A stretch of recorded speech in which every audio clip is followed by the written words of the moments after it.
Narkotik vasitə ölkəmizdən tranzit keçməklə İrandan Rusiyaya kərəviz və kahı yükü aparan nəqliyyat vasitəsində aşkarlandı. Stasionar rentgen qurğusunda baxış zamanı şübhəli cizgilər müşahidə edildiyindən yük avtomobilinə kinoloji xidmət itinin tətbiqi ilə gömrük yoxlaması həyata keçirildi.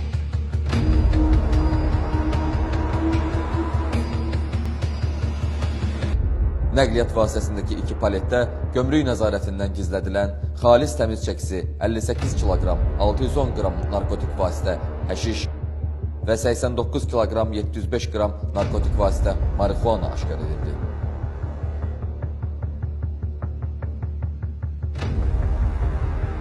Hazırda faktla bağlı araşdırma